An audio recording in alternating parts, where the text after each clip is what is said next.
ဒါဆိုရင်မနေ့ဖြန်พรุ่งนี้ဆိုတဲ့အချိန်ဘယ်မှာထားမလဲဝကြရဲ့အရှိမထားမယ်พรุ่งนี้ฉันငါနော်ပြုလုပ်တဲ့သူကြာကအကူကရိယာမယ်ယူကနားတယ်နော်ယူကနားတယ်ကရိယာကျတို့งานအလုပ်နော်အဲ့ဒါဆိုရင်พรุ่งนี้ฉันจะอยู่งานနော်พรุ่งนี้ฉันจะอยู่งานမနေ့ဖြန်ကအလုပ်နားမယ်လာပြီကျတို့ဘာလို့လဲဆိုတော့ဆက်ထားတယ်เพราะว่าဘာလို့လဲဆိုတော့ฉันငါมีရှိတယ်มีကကရိယာနော်ထုရာကျတို့ထုလာကိစ္စကိုကျတို့ထုလာလို့ခေါ်တယ်ဒီနေရာမှာထုလာကပြုခံဖြစ်သွားမယ်ကျတို့နော်ကိစ္စရှိတယ်လို့ပြောတဲ့အတွက်ကိစ္စကအပြုခံဒါဆိုเพราะว่าฉันมีธุระ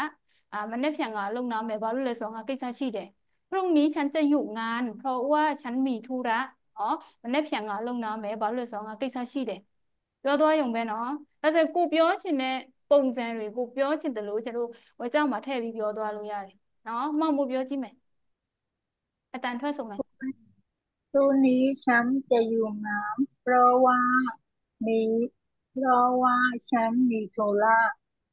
มันเพียอ่ะงงาเมงาอโลกไปเลยสุรงาชีเดกิสะมันเพียงงาอโลกงาเมงไปเลยสุรงาอโลกไปงากิสะชีเดဒါဆိုဒီနေ့မှာယူကပါလဲအတိတ်ပဲပါယူอ่ะอยู่อะไรแบบอยู่ว่านาအတိတ်นาအာယူနားတယ်နော်ဒါဆိုယူကပါလဲကိုရလားအကူကရိယာလားပြုခံလားอยู่ว่าอยู่กันပြုခံမရဘူးလေပြုခံငံအလုပ်လေဘာလို့ဆိုအလုပ်ကိုနားမယ်ဆိုအလုပ်တည်ပြုခံဒါဆိုယူရပါလားอยู่ว่าယူရပါအလုပ်နားမယ်မဟုတ်နားဘူးကျတို့မယ်ဆိုတော့အကူကရိယာလားကရိယာလားအဲ့ဒါကိုခွဲခိုင်းတာပါလေပြုလုပ်သူလားလုံနာတယ်ပါလေ तू ကပါအလုပ်နားမယ်ဆိုတော့ဒီမှာအလောက်ကပြုခံဒါဆိုရင် तू ကပါဖြစ်မလဲပြုလုပ်သူလားကပြုရိယာလားပါပြုလုပ်ပြုလုပ်သူပြုလုပ်သူမရဘူးလေပြုလုပ်သူကဒီမှာကျတို့ပါပြီးသားငါအလုပ်နားမယ်လို့ပြောတဲ့အတွက်ငါဒီပြုလုပ်တဲ့သူငါအလုပ်နားမယ်လို့ကျတို့အဲ့တော့ငါပြုလုပ်တဲ့သူအရှိဆုံးမှာလာတယ်ကျတို့ဒါဆိုဒီမှာအကူကရိယာလည်းရှိသွားပြီအကူကရိယာကြာဒါဆိုဒါကဒီကောင်ကဘာကောင်လဲအဲ့ဒါတတိယအာတတိကျတို့တတိယခုကရိယာလေဒီမှာရှိမှじゃဥပမာပြတာကြာကအကူကရိယာအကရိယာရဲ့ရှိမှပဲနေတာဟုတ်တယ်နော်အာဒီမှာကျတို့အကူကရိယာလာနေပြီဆိုတော့ဒါကရိယာပဲအပြုတ်ခံမဖြစ်ဘူးတော့ကရိယာကအလယ်မှာနေတယ်ကရိယာရှိမှအကူကရိယာနေတယ်ကရိယာရဲ့နောက်မှာပြုတ်ခံနေတယ်အဲ့လိုပဲသွားမှာကျတို့နော်ဒီမှာပြထားတယ်နော်ပြုတ်လို့သူကရိယာပြုတ်ခံတကယ်လို့ပြုတ်လို့သူအကူကရိယာရှိရင်အကူကရိယာရှိမှာပဲရှိမှာနော်ဒီမှာအကူကရိယာပြုတ်လို့သူအကူကရိယာပြုတ်ခံနော်โอเคနော်နားရယ်နော်ကျတို့အရင်ဆုံးပြုတ်သူကရိယာပြုတ်ခံအဲ့ဒါကိုခွဲတတ်အောင်လုပ်မယ်အဲ့ဒါမခွဲတတ်ဘူးဆိုအဆင်မပြေဘူးနော်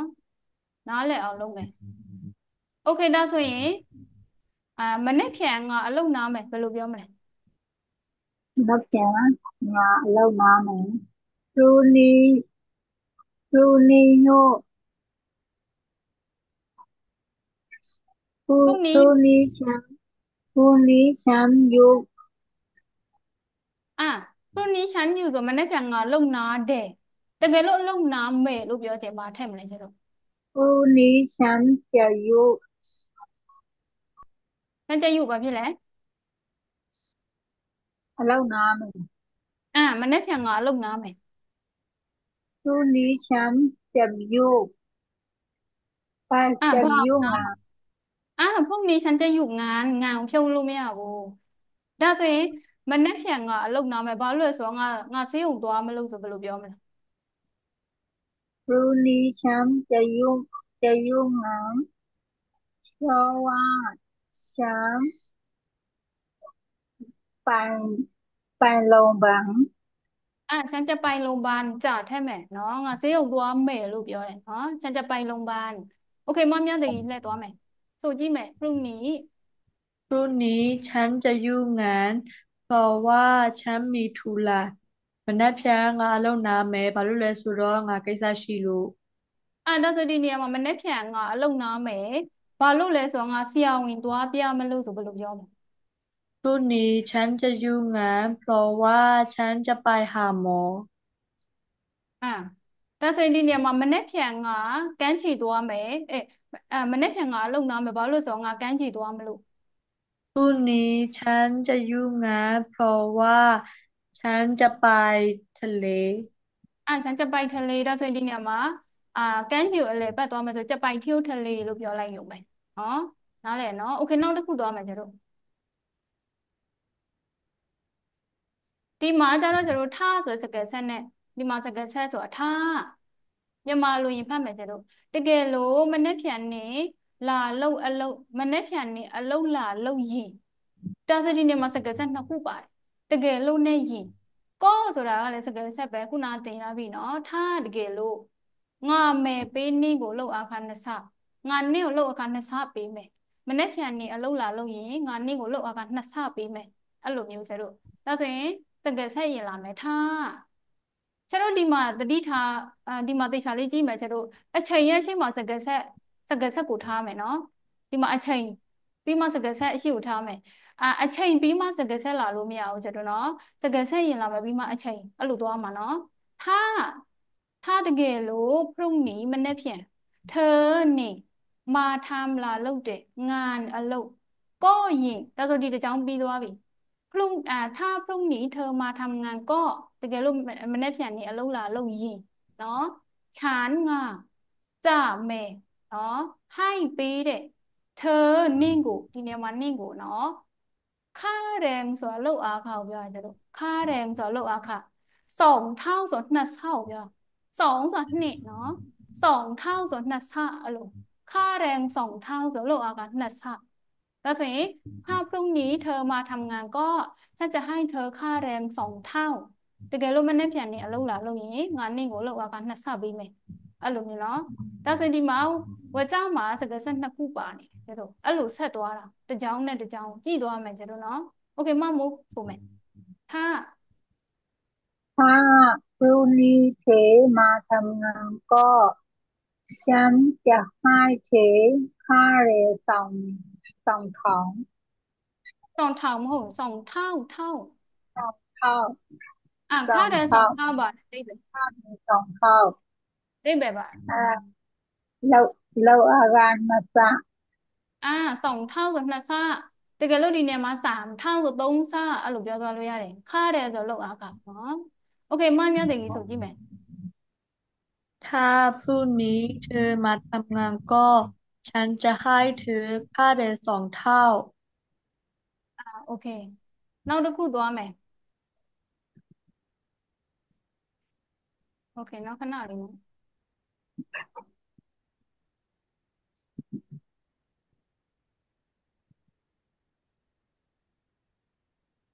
โอเคနောက်တစ်ခုသွားမယ်ကျတို့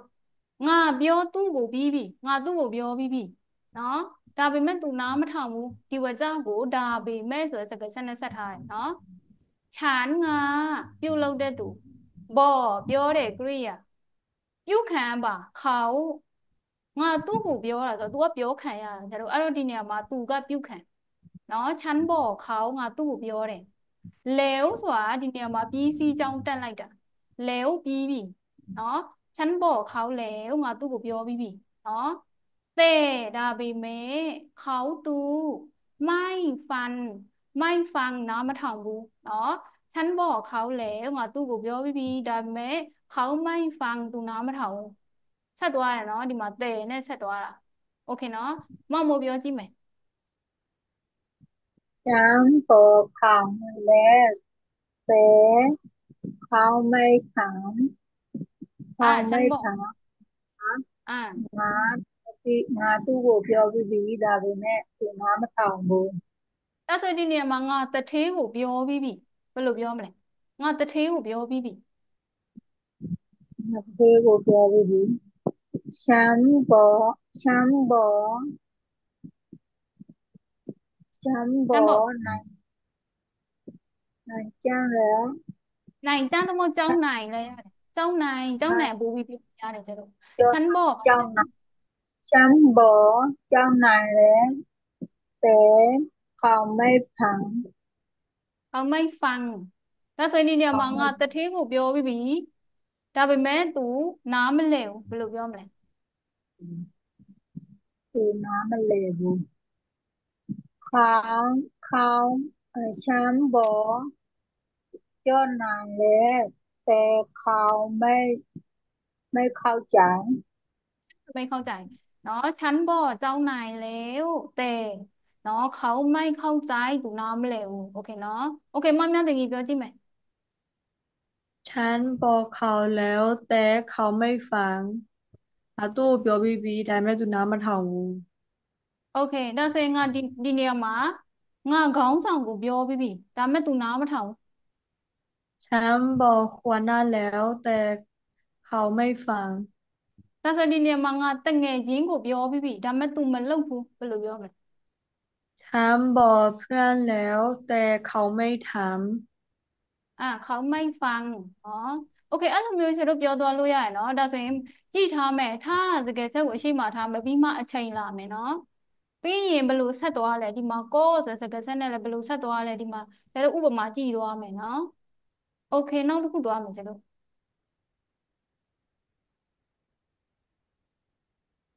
โอเคဒီမှာလည်းခုနအတိုင်းပဲဘာလို့လဲဆိုတော့ ਨੇ စကားဆက်ထားတယ်မနေ့ဖြန်ကသွားမလုပ်ဘူးအလုပ်မနေ့ဖြန်ကအလုပ်သွားမလုပ်ဘူးပေါ့နော်ဘာလို့လဲဆိုတော့ငါနေမကောင်းဘူးဒီဝကြောက်ကိုအရင်ဆုံးလာမယ်အချိန်လာမယ်မနေ့ဖြန်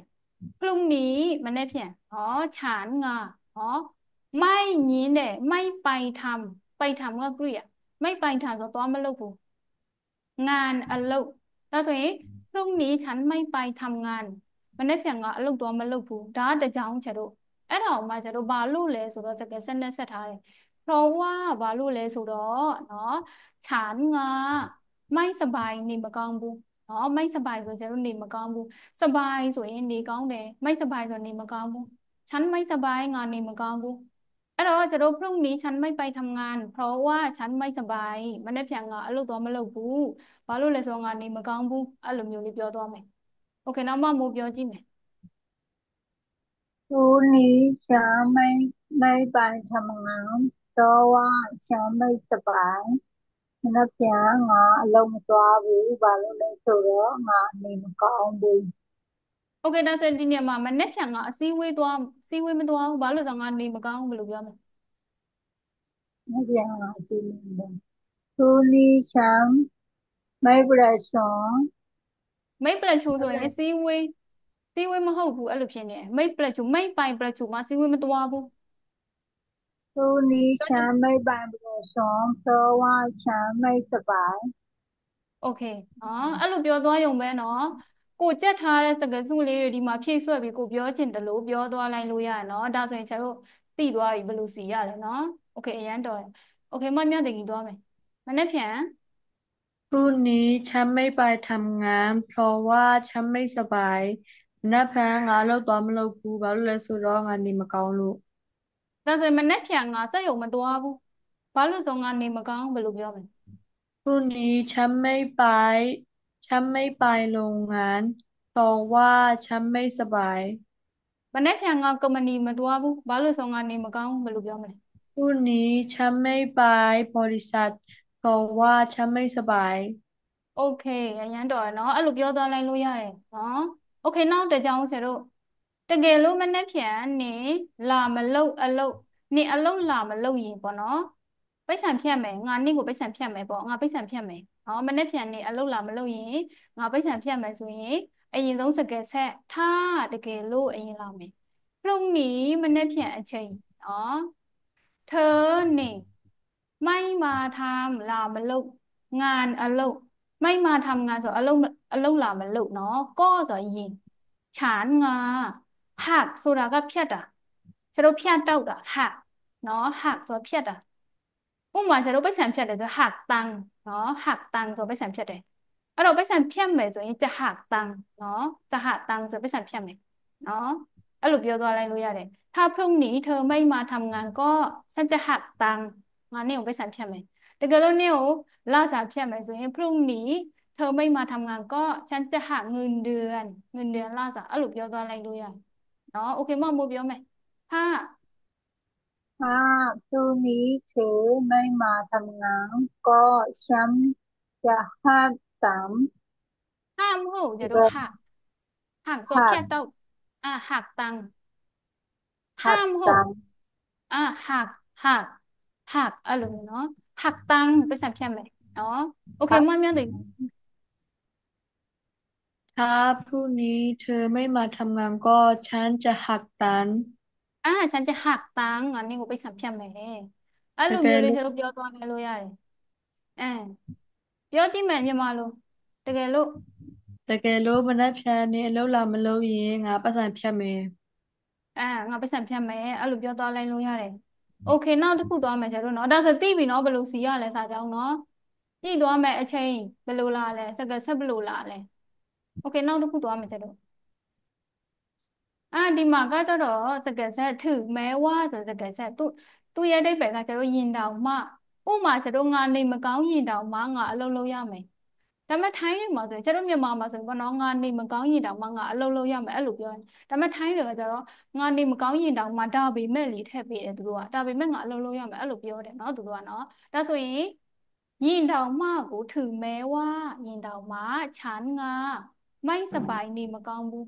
နော်แต่ဒါပေမဲ့နော်ฉันငါต้องရမယ်ทำလုပ်တဲ့งานအလုပ် ถึงแม้ว่าฉันไม่สบายแต่ฉันก็ต้องทำงานฉันต้องทำงานเนาะงานနေမကောင်းရင်တောင်မှပဲဒါပေမဲ့ငါအလုပ်လုပ်ရမယ်အဲ့လိုမျိုးเนาะโอเคမမို့ပြောကြည့်မယ်ทำแม้ว่าทำแม้ว่าถึงแม้ฉันไม่สายแต่ฉันต้องทำงานโอเคဒါဆိုဒီเรียนနေရာမှာถึงแม้ว่าကပါถึงแม้ว่าကပါถึงแม้ว่าก็เย็นเดามาก तू ကပါလဲပြုတ်သူလားအငင်းစကားလုံးကကရိယာလားပါလဲပါလဲ तू ကคือว่าถึงแม้ว่าပါလဲเป็นပါလဲ तू ကဘယ်စကားလုံးလဲ तू ကပါလဲထိအငင်းလားนี้ကရိယာလားအပြုတ်ခံလားအကူကရိယာလားပြုတ်သူလား तू ကပါစကားလုံးလဲကျတော့ จิ้วตู่ဘယ်လိုလုပ်ပြုတ်သူဖြစ်မှာတော့ဒီနေ့စကားဆက်တင်နေရလေစကားဆက်လေဒီမှာကြည့်ဆရာတို့ဒီမှာစကားဆက်အရင်လာတယ်လေဝကြောက်စီတဲ့ခါမှာအဲ့ဒါတော့ဒီမှာလေသူမဲဝါဒီမှာစီပေးထားတာစကားဆက်အရင်လာတယ်ဒါဆိုရင်ငါကပါဒီနေရာမှာราจิ้วตู่ဒီလိုစီသွားတာဒီမှာဒီအပေါ်အတိုင်းဆရာကစီပေးထားတာဒီအပေါ်အတိုင်းစီထားတာနော်ဒါအလွဲမဟုတ်ဘူးဒီတိုင်းစီပေးထားတာသူမဲဝါစကားဆက်ပြုတ်သူကငါနော်အငင်းစကားလုံးကမဘူးမိုင်း ကရိယာကပါစပိုင်ဆိုကရိယာကျတော့တက်တာနေကောင်းတယ်ပေါ့နော်မိုက်စပိုင်ဆိုနေမကောင်းဘူးโอเคမမြတကြီးပြန်သွားမယ်ဆိုကြည့်မယ်ถึงแม้ว่าฉันไม่สบายแต่ฉันต้องทำงานဒီနေရာမှာကျတော့မြန်မာမှာဆိုရင်ငါနေမကောင်းရင်တောင်မှငါအလုပ်လုပ်ရမယ်အဲ့လိုပြောတာပေါ့နော်ဒါပေမဲ့ထိုင်းမှာဆိုဒါပေမဲ့လေးထည့်ပေးတယ်သူကโอเคနော်โอเคဒါဆိုနောက်တစ်ခုသွားမယ်ကျတော့ကြည့်သွားမယ်နော်ကျတော့ဘယ်လိုစကားဆက်ကိုပဲနေရာမှာထားသုံးလဲအရှိလားအနောက်လားနော်โอเคဒီမှာထားပြန်လာပြီတကယ်လို့မကောင်းရင်မယူဘူးထားတကယ်လို့ကျတော့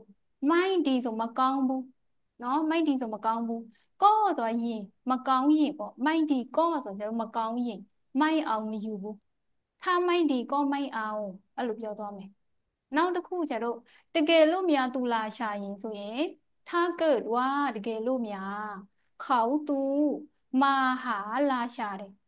ถ้าเกิดว่าเขามาหาတကယ်လို့များသူလာရှာရင်အဲ့လိုမျိုးเนาะโอเคနောက်တစ်ခုလောက်ပြီးရင်ပြောဆိုရင်ถามแล้วก็บอก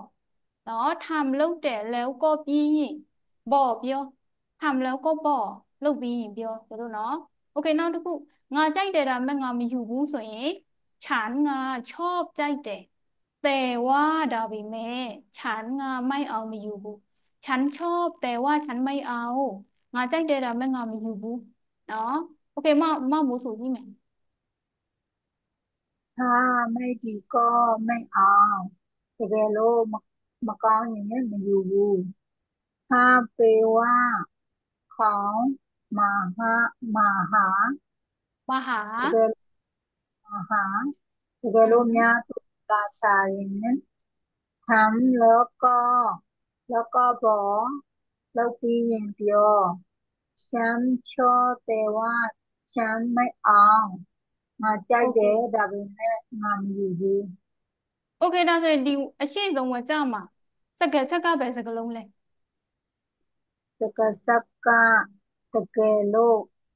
ถ้าနောက်တစ်လုံးကနောက်တစ်နှလုံးကလုံးပါတယ်ဒီဝကြမှာနှလုံးပါတယ်စကဆက် ရင်ဟုတ်တယ်ဒီမှာလေဟာနဲ့ကောဆက်ထားတာမိုင်းဒီမကောင်းမိုင်းအောင်မယူဘူးမကောင်းတာနဲ့မယူတာရဲ့ကြားမှာကျတို့ဆက်ထားတယ်မကောင်းရင်မယူဘူးအဲ့လိုပုံစံမျိုးကျတို့ဆက်ထားတာနော်โอเคဒါဆိုရင်ဒီဝက်ကြားမှာရောတကယ်ဆက်ပါတယ်စကားစကားถ้าถ้าแปลว่าတကယ်ရှာလို့ဒီတာကပါဟာကဟာကဟုတ်ပါလေသူကကရိယာလားကူကရိယာလားပြုတ်လို့သူလားရှာရှာကရှာတာပါရှာတာပါလေရှာတာပါလေပြုတ်ကံကရိယာလေကျတို့ပြုတ်ခံမဟုတ်ဘူးကရိယာရှာတယ်ကရိယာဟာရှာတရှာတိတာဒါဟုတ်ဆိုမာလာတာကရောလာလာကလည်းကရိယာလာတယ်လေကရိယာဒါဆိုရင်နှစ်ခုစလုံးကရိယာမာဟာလာရှာတယ်ဒါဆိုခေါသူကသူကသူကပြုတ်လောက်သူသူကပြုတ်လို့သူโอเคနော်မမေးနဲ့နော်ကျတို့နော်ဟာရှာတယ်ကရိယာနော်โอเคမမြတ်တင်ကြီးဆိုမယ်တကယ်လို့မကောင်းရင်မယူဘူးถ้าไม่ดีก็ไม่เอาတကယ်လို့မကောင်းရင်မอยู่ถ้าเกิดว่าเขามาหาတကယ်လို့များသူလာရှာရင်ทำแล้วก็บอกလုပ်ပြီးရင်ပြောฉันชอบแต่ว่าฉันไม่เอาငါကြိုက်ရတဲ့မဲ့ငါမอยู่ဒါဆိုရင်ဒီနေရာမှာသွားပြီးရင်ပြောဘယ်လိုပြောမလဲไปแล้วก็บอกသွားပြီးရင်ပြောกินแล้วก็บอกโอเคโอเคနော်ဒါဆိုရင်ဒီနေရာမှာလောက်ပြီးရင်ပြောဒီဝါကြမှာကျတို့စက်ကပါလေแล้วก็แล้วก็ถามแน่บอกจ้าหมาဆက်ထားတယ်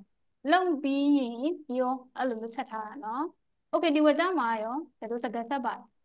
ถ้าเกิดว่าถ้าเกิดว่าโอเคဒါဆိုရင်တကယ်လို့မြန်တထေးလာရှာရင်ဘယ်လိုပြောမလဲถ้าเกิดว่าใจนะมึงတထေးကိုဘယ်လိုပြောလဲ เที่ยว တထေးဘယ်လိုပြောလဲเที่ยวไม่ต่อยกันวะနှစ်မျိုးပြောလို့ရတယ်ကဲဘသူသိလဲတထေးကိုမမိုးသိလား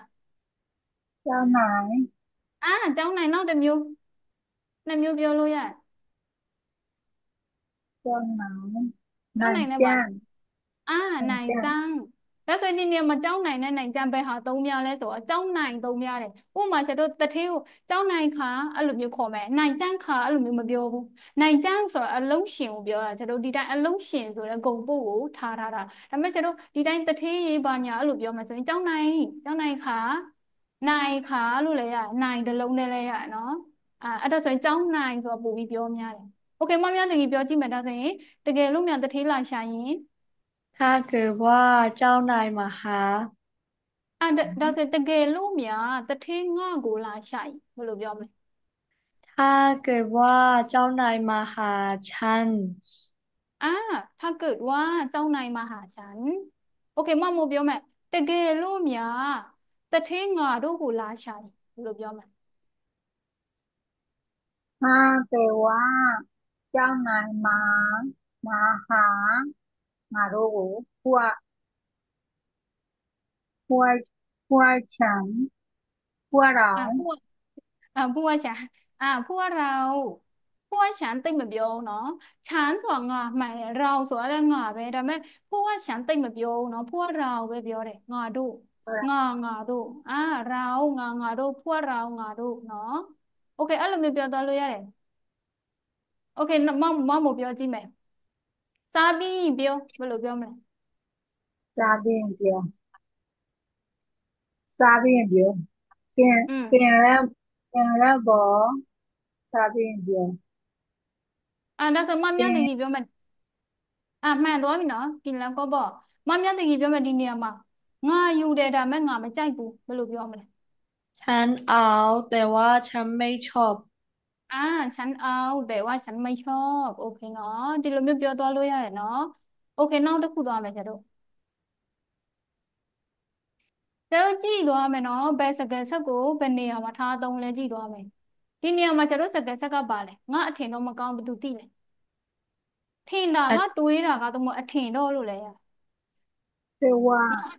หรือว่าอ่ะ คิดว่าဆိုရင်ကျတို့ထင်တာက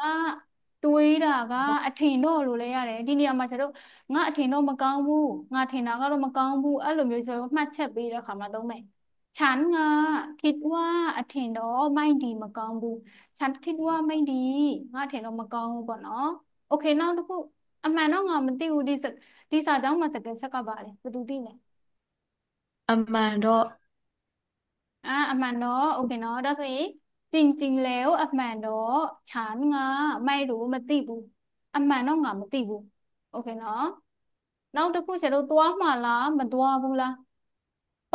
သွားတယ်หรือဆိုအရှင်းမခုနပြောတယ်ကျတော့တုံးမဟုတ်လို့အဓိပ္ပာယ်ရတယ်หรือဆိုရင်ไม่ไปမသွားဘူးဒါဆိုရင်ဒီမှာကျတော့တိုင်းရိုင်းပြန်မယ်ဆိုရင်သွားတယ်တုံးမဟုတ်မသွားဘူးအဲ့လိုဖြစ်မယ်ဒါပေမဲ့ကျတော့အဲ့လိုမျိုးမြန်မာလိုမှာဘယ်သူမှမပြောဘူးသွားမှာလားမသွားဘူးလားဒီလိုပဲပြောရလေသွားမယ်တုံးမဟုတ်မသွားဘူးအဲ့လိုမပြောဘူးအဲ့ဒါစာဆန်သွားပြီစာထဲမှာနော်ဒါဆိုရင်ကျတော့ဒီဝကြကိုသွားမှာလားမသွားဘူးလားအဲ့လိုပြောလို့ရတယ်ไปหรือไม่ไปသွားမှာလားမသွားဘူးလားနော်ဒါဆိုဒီနေရာမှာကြထည့်လို့ရလားကျတို့จะไปหรือไม่ไปအဲ့လိုလည်းရတယ်ไปหรือไม่ไปဆိုတာကဒီတိုင်းအလွယ်တကူကျတို့ပြောတာကြထည့်ပြီးပြောလဲရတယ်จะไปหรือไม่ไปသွားမှာလားမသွားဘူးလားနော်โอเคနောက်တစ်ခုဟုတ်တယ်မဟုတ်လားဆိုရင်ใช่หรือเปล่าใช่หรือเปล่าဟုတ်တယ်မဟုတ်လားနော်โอเคနောက်တစ်ခုနင်ကြိုက်လားဒါမှမဟုတ်နင်မကြိုက်ဘူးလားဆိုရင်เธอနင်ชอบကြိုက်တယ်หรือว่าဒါမှမဟုတ်เธอနင်ไม่ชอบမကြိုက်ဘူးเธอไม่ชอบနင်မကြိုက်ဘူးလားလို့မေးတာလည်းအတူတူပဲကျတော့နော်เธอชอบหรือว่าเธอไม่ชอบနင်ကြိုက်လားဒါမှမဟုတ်နင်မကြိုက်ဘူးလားနော်လာကတီးတတ်ထည့်ကြရမလို့နော်မိုင်းထည့်ကြရမလို့ကျတော့ဒီဝကြကနော်โอเคမမိုးပြောကြည့်မယ်ငါထင်တော့မကောင်းဘူးฉันคิดว่าไม่ดีนะเก่งโนมกอมูจริงๆแล้วฉันไม่รู้นะอามันโดงามติบูไปเร็วไม่ไปตัวมาลามาตัวอูลาฉันจะมาอะไรดูเท่าไหร่ใช่หรือเปล่าเนาะใช่หใช่รือเปล่าเปล่านะเข้าอ่า ใจเท่าไหร่เธอชอบเรว่าเธอไม่ชอบในใจละธรรมะในตามหกในใจกูละ โอเคဒါဆိုရင်နင်ကြိုက်လာတာမို့နင်မကြိုက်ဘူးလားဒီဝကြမှာကျတို့စကားဆက်ကပါလဲผู้เขาสักกะเร็วเร็วเร็วว่าหรือว่าဒါမှမဟုတ်เนาะကျတို့หรือว่าမပြောတဲ့หรือว่าလို့လည်းရတယ်လအတန်ထွက်ပြီးလဲหรือว่าရတယ်နောက်တစ်ခုဟုတ်တယ်မဟုတ်လားမှာစကားဆက်ကပါเอ่อเร็วเปล่าหรือเปล่าผมเปล่าဒါဆိုใช่ကပါใช่ကပါให้ก็เข้าใจโอเคโอเคเนาะဒါဆိုသိသွားမများတကြီးဆိုကြည့်မယ်ငါထင်တော့မကောင်းဘူးฉันคือว่าไม่ดีငါထင်တော့မကောင်းဘူးจริงๆแล้วฉันไม่รู้အမှန်တော့ငါမသိဘူးไปหรือไม่ไปသွားမလားမသွားဘူးလားใช่หรือเปล่าဟုတ်တယ်မလားเธอชอบหรือว่าเธอไม่ชอบနင်ကြိုက်လားဒါမှမဟုတ်နင်မကြိုက်ဘူးလားโอเคเนาะအရန်တော့เนาะโอเคဒါဆိုနားလဲเนาะစကားဆက်ကိုလည်းသိသွားပြီเนาะဘယ်စကားဆက်ဘယ်ဟာလဲဘယ်လိုသုံးလဲကြည့်သွားမယ်เนาะနောက်ပန်းကျကျတို့ဒီသင်ခန်းစာပြန်နှွေးမှာเนาะโอเคနောက်တစ်ခုနောက်တစ်ခုကျတော့เนาะဒါနောက်ဆုံးပဲเนาะကြည့်သွားမယ်ဒီမှာကျတို့ဒါကဆိုစကားဆက်နဲ့ဘယ်လိုဆက်ထားလဲကြည့်မယ်ဒါကဆိုရင်ကျတို့ဝါเนาะအတိတ်ပဲဝါเนาะဒီမှာကျတို့မြန်မာလိုအရင်ဖတ်မယ်သူပြောတာကသူမယူဘူးတဲ့ ဒီနေရာမှာကျတော့ချောမွေ့အောင်ထည့်ထားတာတဲ့ဆိုတာအတိအကျထည့်စရာတဲ့ဆိုစကားလုံးမပါဘူးเนาะဒီစာကြောင်းမှာเนาะသူပြောတာက तू မယူဘူးအဲ့လိုလဲရတယ် तू ပြောတာ तू မယူဘူးတဲ့အဲ့လိုเนาะချောမွေ့အောင်ထည့်ထားတာဒါဆိုเขาသူบอกပြောတယ်เขาบอก तू ပြောတယ်ว่าဒါကเขาไม่เอา तू မယူဘူးတဲ့เนาะတဲ့တိတတ်ထည့်စရာမလိုเนาะเขาไม่เอา तू မယူဘူး तू မယူဘူးတဲ့နောက်တစ်ကြောင်းကျတော့ငါပြောတာကဒီနေ့ तू မလာဘူးฉันငါบอกပြောတယ်ว่าဒါကวันนี้ဒီနေ့เนาะเขาไม่มา तू မလာဘူးฉันบอกว่าวันนี้เขาไม่มาငါပြောတာဒီနေ့ तू မလာဘူးနောက်တစ်ကြောင်းကျတော့ခေါင်းဆောင်ပြောတာကဒီနေ့အချိန်ပုံလုံးရမယ်တဲ့เนาะหัวหน้าခေါင်းဆောင်บอกပြောတယ်หัวหน้าบอกခေါင်းဆောင်ပြောတယ်ว่าဒါကวันนี้ဒီနေ့ต้องရမယ်เนาะทำလုပ်တယ် OT เนาะหัวหน้าบอกว่าวันนี้ต้องทำ OT ခေါင်းဆောင်ပြောတာကဒီနေ့အချိန်ပုံလုံးရမယ်တဲ့ဒါဆိုနားလေနော်ဒါကဘယ်လိုသုံးသွားလဲဆိုလို့ကြည့်မယ်နော်ဒါဆိုဝကြနှစ်ကြောင်းကြားမှာထည့်သုံးသွားတာမမိုးပြောမယ်เขาบอกว่าเขาบอกว่าเขาไม่เอาသူပြောတာကသူမယူဘူးတဲ့ฉันบอกว่าวันนี้เขาไม่มาသူငါငါပြောတာကဒီနေ့သူမလာဘူး โอเคနောက်တစ်ခု บอกว่าวันนี้ต้องทำโอดีของဆောင်ပြောတာကဒီနေ့အချိန်ပိုလုပ်ရမယ်တဲ့โอเคနော်မမြတ်တင်ကြီးပြောကြည့်မယ်เขาบอกว่าเขาไม่เอาသူပြောတာကသူမယူဘူးတဲ့ฉันบอกว่าวันนี้เขาไม่มาသူငါပြောတာဒီနေ့ तू မလာဘူးหัวหน้าบอกว่าวันนี้ต้องทำโอทีခေါင်းဆောင်ပြောတာကဒီနေ့အချိန်ပိုလုပ်ရမယ်တဲ့ဒါဆိုဒီနေရာမှာတထေးပြောတာကဒီနေ့အစည်းအဝေးသွားရမယ်ဆိုဘယ်လိုပြောမလဲတတိယခါတော့မေ့တော့ရပြီဆရာမတတိယအာကျောင်းနိုင်ကျောင်းနိုင်ပြောမယ်ကျောင်းနိုင်တတိယပြောတာဒီနေ့အလုံးမလုပ်ရဘူးမဟုတ်ဘူးတထေးပြောတာကဒီနေ့အစည်းအဝေးသွားရမယ်တဲ့เจ้านายบอกว่าเจ้านายบอกว่าวันนี้ต้องไปประชุมโอเคမမိုးပြောမယ်တထေးပြောတာကဒီနေ့ကုမ္ပဏီသွားရမယ်တဲ့เจ้านายบอกว่าวันนี้ต้องอธิเอ้คอมมานีကုမ္ပဏီသွားရမယ်တဲ့ต้องต้องบริษัทသုံးဘော်ဒီစာဆိုကုမ္ပဏီရမယ်ဒါဆိုရင်ต้องဂျားမှာပါတဲ့บริကုမ္ပဏီษัทသွားရမယ်ต้องไปบริษัทเจ้านายบอกว่าวันนี้ต้องไปบริษัทต้องไปบริษัทကုမ္ပဏီသွားရမယ်เนาะပိုင်ကြံခဲ့လို့မရဘူးဒါဆိုကျွန်တော်နားလဲလားဒီနေ့သင်ခန်းစာနားလဲဟုတ်เนาะကဲ့မှာဘယ်လိုဆက်သွားလဲကြည့်ထားမှာဒါနောက်တစ်ပတ်ကျလေ့ကျင့်မှာเนาะအလောလေ့ကျင့်မှာပြန်ပြောခိုင်းမှာเนาะပြန်မေးမှာเนาะโอเคဒါဆိုရင် stop လိုက်တော့မယ်နားလဲเนาะဒီနေ့သင်ခန်းစာနားမလဲလားဟုတ်ကဲ့ရှိလားကျမဟိုကတထဲကိုစီယာလို့လည်းခေါ်တာဆရာမ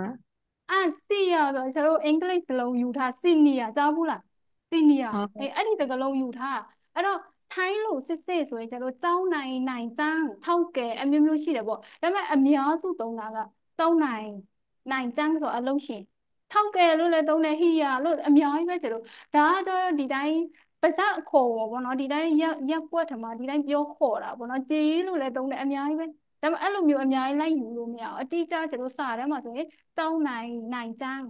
ကအမှုရင်းပေါ့နော်အဲ့လိုမျိုးတချို့ဆိုမျိုးမျိုးခေါ်တယ်ထောက်ကဲလို့လည်းခေါ်တယ်နော်ကိုနဲ့ရင်းနှီးတယ်လို့ခေါ်တယ်လူဖီလို့လည်းခေါ်သေးတယ်ကျွန်တော်တပိဆရာတပိအဲ့လိုမြန်မာစကားလိုမျိုးအမျိုးမျိုးခေါ်တာနော်ကျွန်တော်နော်အဲ့လိုမျိုးအများကြီးလိုက်တွေ့လို့မရဘူးနော်โอเคပါမရှင်းတာရှိသေးလဲရှိလားဆရာမတဲဝါအဲ့ဒါဘာကွာလဲဆရာမတဲ့ဆိုရင်ဒါပေမဲ့တဲ့ဝါဒါပေမဲ့လည်းပဲกว่าတယ်နော်စာမြန်မာစာထိုးပေးထားမှာတော့กว่าနော်တဲ့ဒါပေမဲ့တဲ့ဝါဒါပေမဲ့လည်းပဲဒါဆိုကျွန်တော်တဲ့ဝါဆိုပို့ပြီးလေးနံ့သွားပြီဒါပေမဲ့လည်းပဲဖြစ်သွားပြီတဲ့ကဒါပေမဲ့ပဲနော်အဲ့လိုกว่าနော်โอเคနော်ကြားလာမယ်နော်နောက်ပတ်ကျရင်ပြန်နှွေးမယ်နော်ကျွန်တော်စကားဆက်တွေကအရင်ရေးပါတယ်နော်စကားပြောတဲ့အခါမှာနော်နေ့တိုင်းလိုသုံးရတယ်နော်အသုံးဝင်တယ်နော်ရတလောင်းတက်လာမယ်နော်ကျွန်တော်နောက်ပတ်ကျရင်ပြန်နှွေးမယ်နော်โอเคနားမလဲတာရှိလားမမို့ရှိလားနားမလဲမရှိဘူး ဟုတ်လား ဖြစ်ဖြစ်နေ โอเคเนาะမရှိဘူးဆိုရင်ကျတို့ live ပြလိုက်တော့မယ်เนาะနောက်ပတ်ကျရင်အားလုံးပြန်တွေ့ကြမယ်เนาะโอเคเนาะ ဖြစ်တယ်မ โอ ွေး เคအားလုံး bye bye ဒါဆိုရင်เนาะအားလုံး bye bye เนาะ ဘိုင် ရ ဘိုင် လိုက်တော့မယ်โอเคပါအားလုံး bye bye